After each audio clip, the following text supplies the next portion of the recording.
आज हम पढ़ रहे हैं HD यादव मैथ से प्रॉफिट एंड लॉस का सेकंड पार्ट।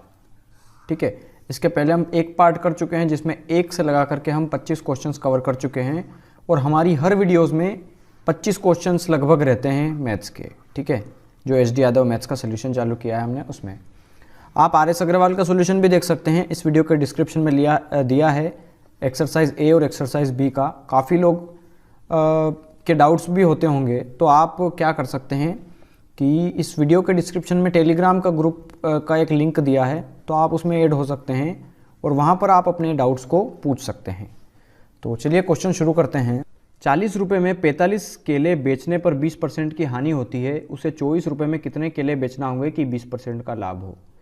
तो इसके करने के कई सारे तरीके हो सकते हैं, लेकिन मैं आपको शॉर्टकट मेथड बताऊंगा इसका, जितना जल्दी हो उतना जल्दी और बिना याद रखे। ठीक है, तो देखिए आपको पता है कि 40 रुपये में 45 संतरे खरीद रहा है, तो उसको 20% की हानि हो रही है। मतलब वो 100 की चीज़ को जब 75 में बेचेगा तभी 20% की हानि हो रही ना, तो माफ़ी चाहता हूँ, तो ये 80 होगा। ठीक है, अरे 20% की हानि कब होगी? जब मैं 100 रुपये की चीज़ लाया और मैंने उसको 80 में ही बेच दिया, तभी तो 20% की हानि होगी। और अगले केस में क्या बोल रहा है कि 24 रुपये में कितने बेचे, तो 24 रुपये में मान लो X बेचे कि 20% का लाभ हो, मतलब 120 का लाभ हो, मतलब 120 में बेचना पड़ेगी ना।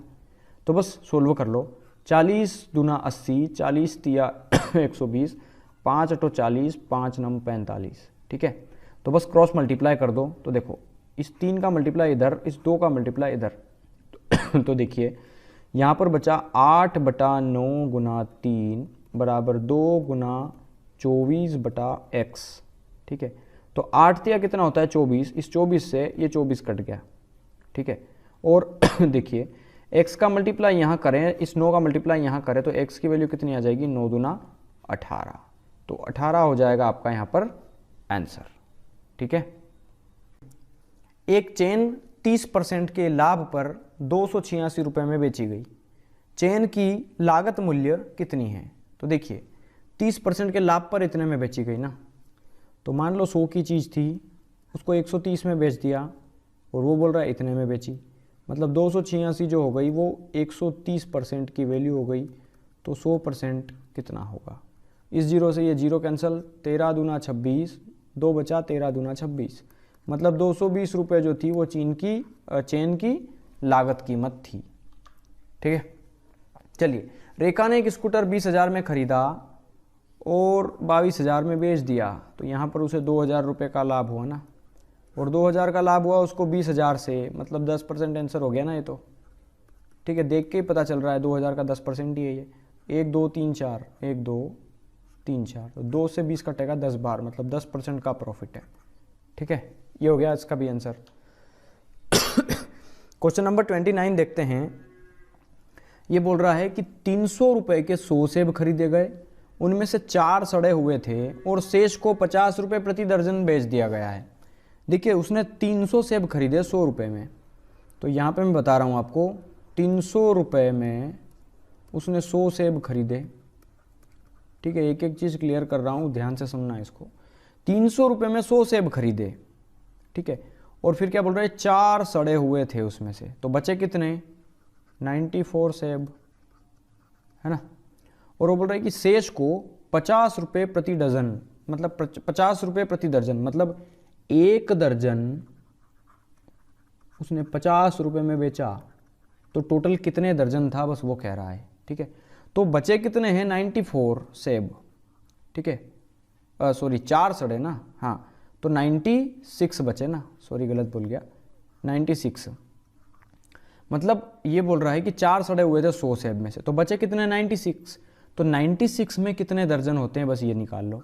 तो 12 से आप डिवाइड कर दो इसको, तो 12 से कटेगा ये 8 बार, 12 8 96, मतलब 8 दर्जन सेब जो है वो बेचा उसने, और एक दर्जन 50 रुपये में बेचा, तो टोटल 8 दर्जन 8 पंजे 40, मतलब 400 रुपये में बेच दिया उसने। समझ में आया होगा ये?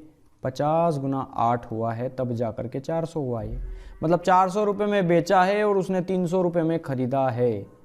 तो निवल का लाभ कितना है, मतलब उसको कितने का लाभ हुआ? निवल लाभ। ठीक है, तो 300 रुपये में खरीदा, 400 रुपये में बेचा, तो 100 रुपये का फ़ायदा हुआ ना उसको। और नीवल का लाभ पूछा है, लाभ प्रतिशत नहीं पूछा है। तो 100 रुपये ही हो गया आपका आंसर इसका। ठीक है, चलिए क्वेश्चन नंबर 13 देखते हैं। 450 रुपये में एक वस्तु बेचने पर 10% की हानि होती है। यदि वह उसे 540 में बेचे तो उसे कितने परसेंट का लाभ या हानि होगी? तो देखिए 450 रुपये में कोई चीज़ बेची तो उसे 10% की हानि हुई, मतलब उसने 90 में बेच दी 100 की चीज़ को, तो 100% कितना होगा? तो देखिए 0 से 0 कट गया, 9 पंजे 45, ये 500 रुपये आ गया। मतलब उसने खरीदी कितने में थी? वो 500 रुपये में। अब वो बोल रहा है 500 की चीज़ अगर 540 में बेच दे तो कितना परसेंट का लाभ होगा? तो 500 की चीज़ को 540 में अगर बेचेगा तो 40 रुपये का फ़ायदा होगा, और 40 रुपये का फ़ायदा होगा उसको 500 से, तो 100% कितना होगा? 2 0 से 2 0, 5 8 40, मतलब 8% का क्या होगा? फ़ायदा होगा।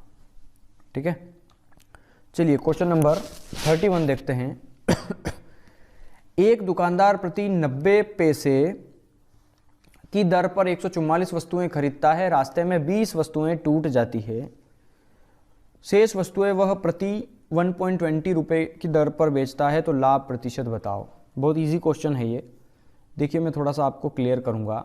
यहाँ पर उसने 90 पैसे की दर से 144 वस्तुएं खरीदी है। इसको मैं 2 तरीके से करवाऊंगा आपको। ठीक है, पहला पूरा कन्वेंशनल वे, पूरा डिटेल वाला समझाऊंगा मैं आपको। ठीक है, और उसके बाद मैं आपको इसका एक शॉर्टकट बताऊंगा। शॉर्टकट क्या है उसको भी थोड़ा कैलकुलेशन है ना, आप जानते हैं पॉइंट में है तो कैलकुलेशन तो होगी। तो पहले इसका कन्वेंशनल वे समझ लीजिए कि उसने 144 वस्तुएं खरीदी 90 पैसे में। 90 पैसा होता है 0.90। ठीक है, तो 0.90 का मल्टीप्लाई करेंगे तो ये आएगा 129.6। आप कैलकुलेशन कर लीजिए, मैंने डेटा लिख रखा है। ठीक है, ये ताकि समय बच जाए हमारा। रास्ते में 20 वस्तुएं टूट गई। कितनी थी? 144 थी। 20 टूट गई, बची कितनी? 124 वस्तुएं और बची। ठीक है, और उनको बेचा उसने 1.20 के हिसाब से। तो लाभ कितना होगा? तो 1.20 का मल्टीप्लाई इसमें करेंगे तो आएगा 148.8। ठीक है, तो यहाँ पर इतने रुपए में खरीदा और इतने रुपए में बेचा, तो 129 में खरीदा 148 में बेचा, तो फ़ायदा ही हुआ है ना। कितने का फ़ायदा हुआ है? तो आपको इसमें से ये घटाना पड़ेगा। ठीक है, तो मैं बता देता हूँ 19.2 का प्रॉफिट हुआ उसको, तो 19.2 का लाभ हुआ उसको। टोटल 129.6 से, मतलब क्रय मूल्य से, तो 100% कितना होगा? तो देखिए काफ़ी मुश्किल है ये, इसको सोल्व करना। ठीक है, और जब आप सोल्व करेंगे तो 14.8% आ जाएगा आपका आंसर। ठीक है, तो एक तो ये तरीका हो गया। दूसरा तरीका मैं फिर से आपको बताऊंगा कि एक तो आप जब इतना पॉइंट में आप इसका मल्टीप्लाई करें, फ्रैक्शन सोल्व करें, या फिर एक दूसरा तरीका बताता हूं मैं आपको। ठीक है, यहां समझना, ये बोल रहा है कि पहली बार उसने 144 वस्तुएं खरीदी। मैं एक मात्रा लिख रहा हूं यहां पे। ठीक है, प्राइस सेम है ना, यहां पे रेट फिक्स है, रेट फिक्स है। अब देखना, यहां पर 144 वस्तुएं उसने खरीदी। ठीक है, और दूसरी बार क्या हुआ कि 20 वस्तुएं टूट गई, तो बची कितनी? 124 वस्तुएं। ठीक है, और इतनी उसने खरीदी 90 पैसे में, और इतनी उसने खरीदी 1.20 मतलब 1 रुपये और 20 पैसे, मतलब 120 पैसे में। ठीक है, तो देखिए यहाँ पर मल्टीप्लाई कर रहा हूँ मैं, इसको आप काट देंगे तो ये 0 से 0 कट गया, 3 से कटेगा, 3 चौक 12, 3 तिया 9, ये 3:4, और ऊपर भी रेशो काट दीजिए। 4 से कटेगा, 4 तिया 12, 4 एकम 4, 4 तिया 12, 4 छंग 24। ठीक है, अब इन दोनों का मल्टीप्लाई करके यहाँ लिख दें और इन दोनों का मल्टीप्लाई करके यहाँ लिख दें, तो 36 गुना 3 रेशो 31 गुना 4, और 4 से भी कट जाएगा। देखो 4 एकम 4, 4 नम 36, मतलब 9 तिया 27, और 31 एकम 31, मतलब इतना उसने खरीदा है, इतना उसने बेचा है। ठीक है, ये सेकंड केस है ना, सेकंड केस में तो बेच रहा है और फर्स्ट केस में खरीद रहा है। तो 27 रुपये क्रय मूल्य आ गया, 31 रुपये विक्रय मूल्य आ गया। 27 की चीज़ 31 में बेची, कितने रुपए का फ़ायदा हुआ? यहाँ पर 4 रुपये का फ़ायदा हुआ टोटल 27 रुपये से, तो 100% कितना होगा? बस ये सिंपल सा कैलकुलेशन है। देखिए ठीक है, 400 हो जाएगा ये, तो 400 में आप 27 का भाग इजीली दे पाएंगे, और जब आप इसको सोल्व करेंगे ना तो वही आएगा 14.8%। ठीक है, ₹200 की लागत की वस्तु 10% हानि पर बेची जाती है। मतलब ₹200 किसी चीज़ के लाने में मुझे लगे और 10% हानि पर बेची गई, यदि कीमत 5% और कम कर दी जाए तो बिक्री मूल्य क्या होगा। देखिए पहली बात समझना इसको कि ₹200 लागत की कोई वस्तु खरीदी, 10% हानि पर बेची, तो 10% हानि पर बेची उसने, ठीक है, और बोल रहा है यदि कीमत 5% और कम कर दे। तो समझना पहली बात तो कि ₹200 की चीज़ लाया और 10% की हानि हुई उसको, और 5% कीमत और कम कर देगा तो 5% की तो और हानि होगी ना। देखो 10% की तो ऑलरेडी हानि हो चुकी है, 5% कीमत और कम करेगा तो 5% की फिर से हानि होगी। मतलब 10 की यहाँ हानि, 5 की यहाँ हानि, टोटल कितने की हानि हो जाएगी, 15% की हानि हो जाएगी ना उसको। ओवरऑल टोटल है ना, ओवरऑल टोटल 15% की हानि होगी यहाँ पे, ठीक है। तो ₹200 जो है लागत मूल्य है, तो ₹200 जो होती है वो हमारी 100% की वैल्यू होती है, क्रय मूल्य है ना ये तो, लागत वस्तु। तो बिक्री मूल्य सेलिंग प्राइस पूछी है, तो देखो 15% का क्या हुआ, इसको लॉस हुआ है, मतलब कमी हुई है, ठीक है। तो 15% की कमी कब होगी, जब ₹100 की चीज़ को वो ₹85 में ही बेच देगा, तभी तो 15 की कमी होगी ना। मतलब 85 की वैल्यू पूछी है, 85 सेलिंग प्राइस होगी, तो 2 जीरो से 2 जीरो कटेगा और 85 का डबल 8 दूना 16 और 10 70, मतलब ₹170 आ जाएगा इसकी सेलिंग प्राइस। तो ये होगा इसका आंसर, ठीक है। देखिए क्वेश्चन नंबर 33 देखते हैं। ये बोल रहा है कोई वस्तु 20% लाभ पर ₹A में बेच दी जाती है तो उसका लागत मूल्य क्या है। तो ये तो बहुत इजी क्वेश्चन है। देखिए 20% लाभ पर ₹A में बेच दी जाती है। देखो अगर मैं इसको आपको थोड़ा कंसेप्चुअली अगर नंबर वाइज बताऊं कि कोई वस्तु 10% लाभ पर ₹11 में बेच दी जाती है ना, तो उसका लागत मूल्य बताओ। तो पहले इस सवाल को सोल्व करें। जब भी ऐसा क्वेश्चन आ जाए ना ये इस तरह का, तो आप पहले इन नंबर्स को वाले सवाल को सोल्व करने की कोशिश करें कि कोई वस्तु अगर 10% लाभ पे ₹11 में बेचेंगे तो उसका लागत मूल्य क्या होगा। तो 10% लाभ पर ₹11 में बेचेंगे, समझना। तो ₹11 होगी सेलिंग प्राइस ना, 11 में बेच रहा है वो, ठीक है। और 10% का लाभ कब होगा, जब मैं उसको 110 में बेचूंगा। तो 100% पूछा होगा ना यहाँ पे, ठीक है। ये चीज़ें आपको पता चल रही है यहाँ पे, ओके। मतलब मैंने क्या क्या करा है, तो देखो यहाँ पर मैंने लिखा है सेलिंग प्राइस है ना इंटू 100, और नीचे 110 कहाँ से आया, तो देखिए 100 तो लिखा था मैंने क्रय मूल्य, फिर प्लस, और 10 क्या है उसमें 100 के अंदर, वो है प्रॉफिट, समझ में आया, प्रॉफिट परसेंट। तो बस यही चीज़ यहाँ पर अप्लाई कर दीजिए आप कि ऊपर लिखना है आपको सेलिंग प्राइस मतलब ₹A गुना 100, ठीक है, बटे में 20% का लाभ, तो बस जितना परसेंट का लाभ हो उसको 100 में जोड़ के लिख दो। तो 100 प्लस B, तो ये 100 प्लस B हो गया। तो ये बस इसका तो आंसर ही यही हो गया कि 100A बटे में 100 प्लस B, तो ये हो गया इसका लागत मूल्य, क्रय मूल्य, ठीक है। तो जब भी ऐसा क्वेश्चन आए एक नंबर मानकर सोल्व करने की कोशिश किया करें। 5,750 मूल्य की सब्जियों को भारी वर्षा के कारण इतने रुपए में बेचना पड़ा तो उसकी हानि कितने रुपए की हुई। देखिए सबसे पहले इतने रुपए की कोई सब्जी उसने खरीदी और भारी वर्षा हो गई तो सिर्फ 4500 में ही बेच दिया, तो डेफिनेटली हानि हुई है उसको। तो सबसे पहले 5,750 में से घटा दो 4,500, तो 50 तो ये बचा, 2 ये और 2 ये, मतलब 5 में से 4 गए तो 1, 1250, मतलब 1250 रुपये की हानि हुई उसको टोटल क्रय मूल्य से 5,750 पे। तो 100% कितना होगा, बस इसको कैलकुलेशन कर लो, आंसर आ जाएगा आपका, ठीक है। तो कैलकुलेशन तो आपको आता है, ये आप कर सकते हैं इसको। श्री भाई ने एक फ्लैट इतने रुपए में खरीदा और उसके नवीनीकरण पर इतने रुपए खर्च किए और इतने में बेच दिया। तो देखो 9,25,000 रुपये में एक फ्लैट खरीदा और उसमें 35,000 रुपये का खर्चा कर दिया,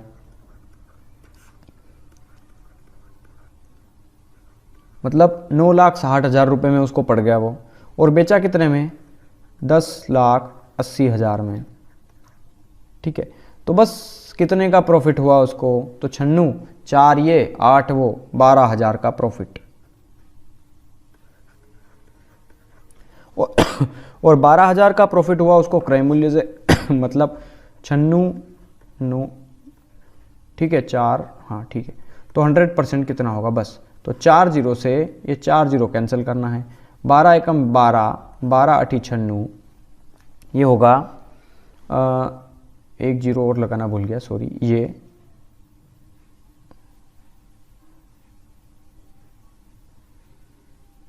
ठीक है। तो ये होगा 100/8, और 100/8 होता है 12.5%, तो 12.5% होगा प्रॉफिट आपका यहाँ पे, ठीक है। चलिए क्वेश्चन नंबर 36 देखते हैं क्या बोल रहा है। एक व्यक्ति ने चावल की 7 बोरियां 800 रुपये प्रति बोरी और चावल की 8 बोरियां 1000 रुपये प्रति बोरी की दर से और चावल की 5 बोरियां 1200 रुपये प्रति बोरी की दर से खरीदी। चावल की औसत लागत प्रति बोरी कितनी है? तो देखिए यहाँ पर 7, देखो ये तो बहुत मतलब औसत का सवाल हो गया ना, एवरेज, जो हमने पिछली वीडियो में कर चुके हैं हम, तो बस सिंपल है, आप कर सकते हैं इसको। 7 बोरी खरीदी 800 रुपये के हिसाब से, फिर 8 बोरी खरीदी 1000 रुपये के हिसाब से, और 5 बोरी खरीदी 1200 रुपये के हिसाब से। तो औसत लागत प्रति बोरी कितना है? तो टोटल कितनी बोरी खरीदी उसने?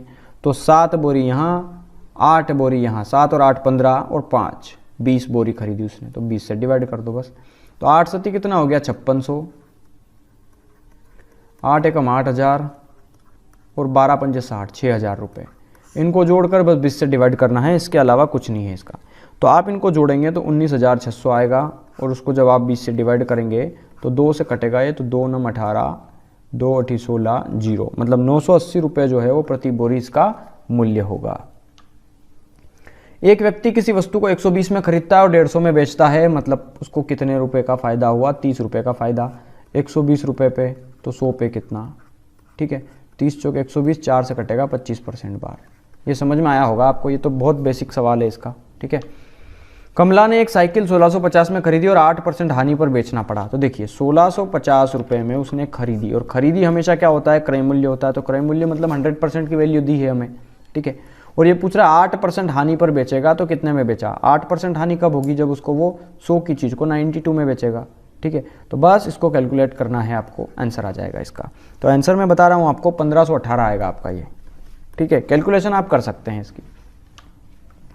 किसी वस्तु के लागत मूल्य पर 20% का लाभ होता है, तो बिक्री पर लाभ का प्रतिशत बताओ। देखिए किसी वस्तु के लागत मूल्य पर 20% का लाभ होता है, तो किसी वस्तु के लागत मूल्य पर, लागत मूल्य मान लिया मैंने 100, और 100 पर 20% का लाभ, मतलब 20, 100 रुपये की कोई वस्तु लेकर आया और 100 का 20% 20, तो 20 का ही लाभ हुआ 100 पे। तो 20 का लाभ हुआ 100 से, देखिए तो बिक्री पर लाभ का प्रतिशत हमें बताना है इसमें, ठीक है। बिक्री पर, अच्छा बिक्री पर लाभ का प्रतिशत, बिक्री मतलब सेलिंग प्राइस पर, ठीक है, माफ़ी चाहता हूँ, सेलिंग प्राइस पर पूछा है, तो मैं थोड़ा क्लियर लिख देता हूँ ये कहने का मतलब क्या है इसका। देखिए मान लो लागत मूल्य कितना है? कॉस्ट प्राइस 100 रुपये है, ठीक है, और इसका 20% ही लाभ हुआ, तो प्रॉफिट कितना हो जाएगा यहाँ पे? प्रॉफिट होगा 20। और 100 रुपये की चीज़ पर 20 रुपये का लाभ कब होता है? जब 100 रुपये की चीज़ को आप 120 में बेचेंगे, 100 की चीज़ को 20 जोड़कर 120 में बेचेंगे, तभी तो 20 का लाभ होगा। तो यहाँ पर पूछ रहा है बिक्री पर लाभ का परसेंटेज बताइए, तो बिक्री पर मतलब सेलिंग प्राइस पर इस प्रॉफिट का परसेंट बताओ। तो इस बार बोल दिया है स्पेशली कि बिक्री पर बताओ, ठीक है। तो 20 रुपये का लाभ हुआ, 120 में बेचा तब, ये बिक्री पर बोला है इसलिए मैं 120 से कैलकुलेट कर रहा हूँ, वरना 100 से ही कैलकुलेट होता है सारा सवाल में, ठीक है। तो इंटू 100 की वैल्यू पूछिए, तो 20 चंग 120, 100/6 मतलब 16.66% होगा आपका आंसर। 1 रुपये में 9 वस्तुएं बेचकर एक व्यक्ति को 4% हानि 1 रुपये में 9 वस्तुएं बेचकर एक व्यक्ति को 4% हानि हुई। देखिए 1 रुपये में 9 वस्तुएं, 1 रुपये में 9 वस्तुएं बेचकर एक व्यक्ति को कितना हुआ? 4% की हानि हुई। 4% की हानि मतलब उसने 96 में ही बेच दिया उसको, ठीक है। तो बोल रहा है 44% का लाभ अर्जित करने के लिए 1 रुपये में कितनी वस्तु बेचेगा? तो 44% का लाभ कब होगा? जब 100 रुपये की चीज़ को वो 144 में बेचेगा, ठीक है।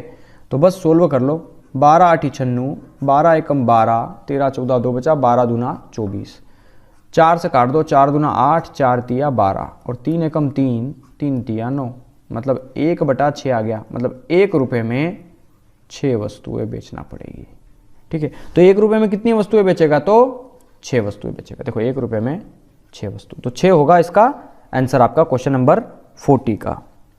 चलिए क्वेश्चन नंबर 41 देखते हैं। एक वस्तु को 21,000 रुपये में बेचकर एक आदमी को 5% का लाभ हुआ। तो देखिए बेचा कितने में है, 21,000 में, और उसको 5% लाभ हुआ, मतलब उसने 105 में बेचा होगा उसको, ठीक है। तो 15% लाभ कमाने के लिए वह कितने में बेचेगा, तो 15% का लाभ कब होगा, जब 100 की चीज़ को 115 में बेचेगा। तो 105 का डबल 105 का डबल होता है ना 210, तो ये डबल जीरो, ये मतलब 115 दूना कितना हो जाएगा 230 और 2 जीरो वो, मतलब 23,000 रुपये में बेचेगा जब वो, तभी उसको 15% का प्रॉफिट होगा। एक व्यक्ति एक वस्तु को 180 रुपये में बेचने पर 10% की हानि होती है। तो देखो 180 रुपये में बेचा तो 10% की हानि हुई, तो 10% की हानि मतलब 90 में बेच दिया उसने। 100 की चीज़ को 90 में बेचेगा तभी 10% की हानि होगी। वो बोल रहा है 10% का लाभ प्राप्त करने के लिए कितने में बेचेगा, तो 10% लाभ कमाने के लिए उसको 110 में बेचना पड़ेगी, ठीक है। तो 90 दूना 120, तो 110 दूना 220 रुपये में बेचना पड़ेगा। तो ये हो गया आपका आंसर इसका। देखिए मैं क्वेश्चन नंबर आई थिंक 26 या 27 बता चुका हूँ, बिल्कुल उसी पैटर्न पे है ये क्वेश्चंस, फिर भी मैं आपको बताऊंगा, डू नॉट वरी, एक भी क्वेश्चन नहीं छोड़ेंगे हम, ठीक है। देखिए 12 संतरे 60 रुपये में बेचने पर 25% की हानि हुई, तो रुपए को ऊपर लिखना है ना, तो 60 रुपये में 12 संतरे बेचे तो 25 रुपये की हानि हुई, 25% की, मतलब 100 की चीज़ को जब मैं 75 में बेच दूंगा तभी तो 25% की हानि होगी, ठीक है। और दूसरे केस में क्या बोल रहा है कि 25% का लाभ के लिए 100 रुपये में कितने संतरे बेचेगा, तो मान लो 100 रुपये में 100 संतरे बेचेगा कि उसको 25% का लाभ हो जाए, मतलब 125 में बेचना पड़ेगी। तो बस काट दो, 25 या 75, 25 पंजे 125, 12 पंजे 60 और 5 का गुणा 5 में, तो 5 में 5 का 25 बराबर 100/3 का गुणा 3 में, तो 300 हो जाएगा ना, 300/x ठीक है। तो 25 से ये कटेगा, 25 एकम 25, 5 बचा 50, तो 25 दूना 50, मतलब x इधर चला जाएगा, तो x की वैल्यू कितनी आ जाएगी 12, मतलब 100 रुपये में 12 बेचना पड़ेगा जिससे कि 25% का लाभ हो। चलिए ये भी क्वेश्चन सेम है। 80 बॉल पेन 140 रुपये में बेचा, तो देखिए 140 रुपये में 80 बॉल पेन बेचा तो उसको 30% की हानि हुई, मतलब उसको 70 में बेच दिया उस चीज़ को, ठीक है। वो बोल रहा है 10% लाभ के लिए, मतलब 110 रुपये में 104 रुपये में कितने बेचना पड़ेंगे, तो 104 में कितना बेचेगा, बस ये पूछा है। तो देखो 0 से 0 कैंसिल, 7 से काट दो, 7 दूना 14, 0, 20 एकम 20, 20 चौक 80, 1/4 बचा ना यहाँ पे, ठीक है। तो बस क्रॉस मल्टीप्लाई कर दो, तो 11 का गुणा 1/4 में, तो 11 एकम 11/4 बराबर 104/x, ठीक है। ये अब देखिए यहाँ पर क्या बचेगा, 44 का हमें आंसर चाहिए। तो देखिए 11 से ये नंबर नहीं कट रहा है, तो हमने कोई मिस्टेक तो नहीं कर दी है ना। 10% का लाभ तो 110 रुपये, ठीक है।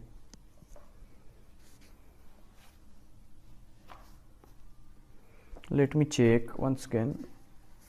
104, 80 बॉल पेन 140 रुपये में बेचने पर 30% की हानि होती है, तो 30% लाभ। अच्छा ये माफ़ी चाहता हूँ, ये बुक में 30% दिया था, मैंने 10% ले लिया है, ठीक है। तो तभी गलती हो गई यहाँ पे। ये 130 है तो 130 होगा ना, 130 तो 13 होगा, ठीक है। तो यहाँ 11 नहीं होगा, यहाँ पे कितना होगा 13 होगा, ओके। तो देखिए 13 होगा तो बस 13 × 104, तो 4 8 कितना होता है 32, मतलब x की वैल्यू कितनी आ जाएगी 32, ठीक है। तो यहाँ पर 44 का जो आंसर आएगा वो 32 आएगा, मतलब 32 पेन बेचना पड़ेंगे। एक वस्तु को 170 रुपये में बेचने पर दुकानदार को 15% हानि होती है, तो 20% लाभ कमाने के लिए 1 रुपये में कितनी बेचेगा। तो सिंपल है, तो 170 रुपये में बेच रहा है तो 15% की हानि हो रही है, मतलब उसको 85 में ही बेच दिया उसने, तो 20% के लाभ के लिए उसको 120 में बेचना पड़ेगा, ठीक है। तो 17 एकम 17, 17 पंजे 85, 5 से 2 बार कटेगा 10, तो 12 दूना 24, मतलब 240 रुपये में उसको बेचना पड़ेगी, ठीक है। 20 वस्तुएं को रुपये 160 में बेचने पर 20% की हानि होती है, तो 20% लाभ कमाने के लिए उस वस्तु को 240 रुपये में कितनी वस्तुएं बेचना पड़ेगी। तो देखिए 160 रुपये में 20 वस्तुएं बेची तो 20% की हानि हुई, मतलब 80 में बेच दिया उसको, और 20% लाभ के लिए मतलब 120 में बेचना पड़ेगा, तो 240 रुपये में कितनी वस्तुएं बेचेगा? सिंपल है ना, 40 दूना 80, 40 तिया 120, 20 से कटेगा ये 8 बार, ठीक है। और बस 2 से काट दो इसको, 2 चौक 8, तो 4 तिया कितना हो गया ये 12, मतलब 12 बराबर हो गया इधर इसका मल्टीप्लाई, तो 240 बटा x, तो 12 दूना 24, 20, मतलब x इधर चला जाएगा, तो x बराबर कितना बचेगा 20, तो 20 वस्तुएं उसको बेचना पड़ेगी। 46 का आंसर हो जाएगा 20। राम ने एक गाय रुपये 136 में बेची तो उसे 15% की हानि हुई। देखिए 136 रुपये में बेचा तो 15% की हानि हुई, मतलब 85 में ही बेच दी उसको। सेलिंग प्राइस ये है, उसके हिसाब से हमारे हिसाब से 85 है, तो 15% लाभ के लिए उसको 115 रुपये में बेचना पड़ेगा, ठीक है। तो बस थोड़ा सा ये कैलकुलेशन है, कैलकुलेशन आप कर लें तो आंसर आ जाएगा, ठीक है। मैं इसका सीधा आपको आंसर बता रहा हूँ, 184 आएगा, ठीक है। टाइम बचाने के लिए मैं इसको सॉल्वर नहीं कर रहा हूँ, वरना कैलकुलेशन तो बच्चे जानते हैं। चलिए क्वेश्चन नंबर 48 देखते हैं। यदि एक व्यक्ति अपने कलाई घड़ी रुपये 720 में बेचे तो 25% की हानि होती है, तो 25% लाभ के लिए, लाभ प्राप्त है ना, ये प्राप्त करने के लिए, देखिए कई जगह मिस्टेक हुई है, लिखने में मिस्टेक होती है, ठीक है। तो इन पे ध्यान न दे, जैसे मैंने किसी सवाल में 25% दिया हो बुक में और मैंने 30 ले लिया होगा तो आंसर डेफिनेटली अलग आएगा, ठीक है। तो do not worry, number change हो सकते हैं कई बार मेरी वजह से, लेकिन जो तरीका है वो चेंज नहीं होगा, ठीक है। तरीका वही होगा, आप माइंड ना करें। तो देखिए चलिए शुरू करते हैं। 720 रुपये में बेच रहा है वो ठीक है, तो 25% की हानि होगी, 25% की हानि होगी मतलब उसको 75 में बेच दिया, और वो बोल रहा है 25% लाभ के लिए 125 में बेचना पड़ेगा, ठीक है। तो 25 या 75, 25 पंजे 125, और 3 से कटेगा ये 24 बार, 24 या 72 होता है ना, तो 240, तो 24 पर जो होता है 120 और ये 0, 1200 रुपये में उसको बेचना पड़ेगी। तो 1200 रुपये हो जाएगा यहाँ पर आपका सेलिंग प्राइस। एक व्यक्ति रुपये 1 में 36 संतरे बेचता है तो उसे 4% की हानि होती है, वह 8% लाभ के लिए 1 रुपये में कितने संतरे बेचेगा? तो देखना यहाँ पर 1 रुपये में 36 संतरे बेच रहा है ना, तो 1 रुपये में 36 संतरे बेच रहा है तो उसको 4% की हानि हुई। 4% की हानि मतलब उसने 96 में बेच दिया उसको, इसकी वैल्यू हो गई ना 96, तो 8% लाभ के लिए उसको 108 में बेचना पड़ेगा ना इसको, ठीक है। तो 12 × 96, 12 नमा की 108, ठीक है। अब देखिए 9 से कटेगा 9 चौक 36, मतलब 1 बटा 8 चौक 32, मतलब 1 रुपये में 32 संतरे बेचना पड़ेगा उसको, ठीक है। तो 32 हो गया आपका आंसर यहाँ पर, ठीक है। तो देखिए क्वेश्चन नंबर 15 जो है, 50 के बाद आप देखेंगे तो ये कुछ अलग तरह के क्वेश्चंस हैं, ठीक है। मतलब यहाँ पर दिया है कि ए ने कोई वस्तु बी को बेची इतने % लाभ पर, बी ने कोई वस्तु बेची सी को उतना % लाभ पर, और सी ने डी को बेच दी, ठीक है। और डी ने उसको मान लो 2500 रुपये में खरीदा, तो ए ने कितने में बेची थी सबसे शुरू में, बस ये। तो इस तरह का ये एक नया कंसेप्ट आ रहा है, ठीक है। और इसके जैसे क्वेश्चंस कम से कम 8 या 10 क्वेश्चन है, ठीक है। तो मैं सोच रहा हूँ कि सिर्फ क्वेश्चन नंबर 15 करवा के आपको वो बाकी के जो 8-9 क्वेश्चन है उनका इंटरेस्ट खत्म ना हो, ठीक है। मतलब एक साथ ही मैं ये सारे क्वेश्चंस करवाऊंगा, तो वो नेक्स्ट पार्ट में होंगे। हालांकि हमें इस वीडियो में 25 क्वेश्चन लेना थे, हमने 24 ही लिए हैं, लेकिन अगली वीडियो में हम ज़्यादा ले लेंगे, ठीक है थोड़ा। और हाँ, अगर आप लोग नए आए हो ना तो चैनल को ज़रूर सब्सक्राइब कर लें, इसी के साथ आप वीडियो को लाइक कर दें और अपने दोस्तों के साथ इस वीडियो को ज़रूर शेयर कर दें, ठीक है। तो चलिए, thank you and have a nice.